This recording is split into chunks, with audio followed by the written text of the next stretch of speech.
আসসালামু আলাইকুম সুপ্রিয় দর্শক, আজকে আপনাদের ভিডিওয়ে দেখাতে চলেছি আধুনিক মানের পায়ে চালিত ধান মাড়াই। আপনারা স্ক্রিনে লক্ষ্য করলে দেখতে পাচ্ছেন যে আধুনিক মানের পায়ে চালিত ধান মাড়াই মেশিন এটা কিভাবে কার্যক্রম করে থাকে। প্রথমে একটু রানিং করে নিতে হবে। রানিং করার পরবর্তীতে এটা পায়ে চাপ দিলে কিন্তু অটোমেটিক ঘুরতে থাকবে। যখন ঘূর্ণায়মানভাবে ঘুরতে থাকবে তখন আপনারা ধানটা এখানে ধরলে ধানটা ছুড়ে চলে যাবে। এটাতে কোনো বিদ্যুৎ ব্যবহার করা লাগে না, ডিজেল ইঞ্জিন ব্যবহার করা লাগে না। এটা সম্পূর্ণ ম্যানুয়াল, দুইজন ব্যক্তি দ্বারাই চালিত থাকে এবং একজন ব্যক্তি দ্বারাই চালানো যায়, যার পরিপ্রেক্ষিতে আপনারা আপনাদের কাজকে অতি সহজ করতে পারবেন। আর এই মেশিনে দেওয়া রয়েছে, আমি দেখাই আপনাদেরকে, এখানে কাঠ দেওয়া রয়েছে, এগুলি সম্পূর্ণ কাঠ, এটাতে কাঠ দেওয়া রয়েছে ঢোলে, এবং এখানে দেখতে পাচ্ছেন কাটা, এটাকে কাটা বলা হয়, যে ধান মাড়াই মেশিনে এটা কাটা বলা হয়। আবার এখানে অ্যাঙ্গেল দেওয়া রয়েছে, যে অ্যাঙ্গেলটা অতি হাতি মজবুত টিকসই, এটা অতি হাতি মজবুত টিকসই কারণে মেশিনটিকে গেট আপ ফুল এবং সম্পূর্ণ মজবুত করে রেখেছে।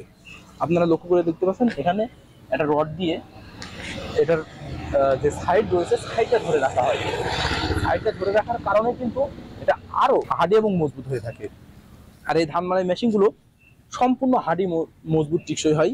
আর এই মেশিন সম্বন্ধে যদি আরো বিস্তারিত আপনারা জানতে চান, আমাদের স্ক্রিনে নাম্বার দেওয়া রয়েছে, সেখান থেকে আপনারা জেনে নিতে পারেন আমাদের মেশিনের বিস্তারিত সম্পর্কে, আপনারা অবশ্যই জানতে পারবেন। আর আমি আপনাদেরকে দেখাই, এটাতে কিন্তু সহজে দুইজন ধরা যাবে। আপনারা দেখতে পাচ্ছেন এই যে সাইডে একজন এবং অপোজিট সাইডে একজন, দুইজন।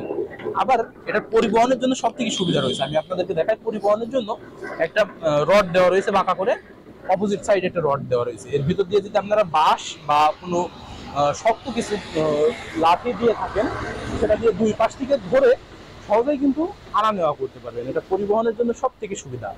এবং নিচে কাঠটা দেওয়া রয়েছে, এটা সম্পূর্ণ কাঠ। আর এই ধান মাড়াই মেশিনে নষ্ট হওয়ার মতন এমন কিছু নেই, যেখানে নষ্ট হয়ে যাবে এমন সম্ভাবনা থাকে না, যার পরিপ্রেক্ষিতে আপনাদের একটু মেশিনটার যত্ন নিতে হবে।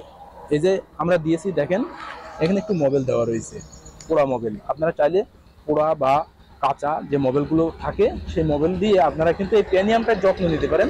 প্যানিয়ামটার যত্ন নিলেই কিন্তু এটা দীর্ঘদিন টিকসই হয়ে থাকবে। আর আমরা দেখতে পাচ্ছেন যে এটা রং করে দিয়েছি।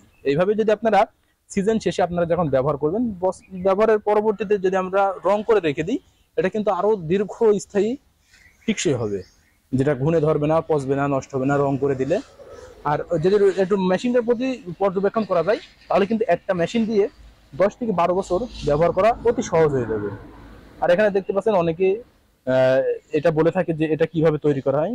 এটা এক ধরনের কাটা তৈরি করা হয়, যে কাটাটা কিনতে পাওয়া যায় বাজারে, যার পরিপ্রেক্ষিতে অতি দক্ষ সহকারে কিন্তু এই মেশিনের কাটাগুলো মারা হয়েছে। এটাতে ধান মাড়াইয়ের জন্য সব থেকে পারফেক্ট। তাই আপনারা যদি এই সকল ধান মাড়াই মেশিনগুলো সম্বন্ধে বিস্তারিত, যে কিভাবে কাজকর্ম করে থাকে এবং কিভাবে এটা ব্যবহার করতে হয়, এই সম্বন্ধে বিস্তারিত যদি আরো জানতে চান, তাহলে আমাদের স্ক্রিনে থাকা নাম্বারে কল করে সকলের সুস্থতা কামনা করে ভালো থাকবেন, সুস্থ থাকবেন। খোদা হাফেজ।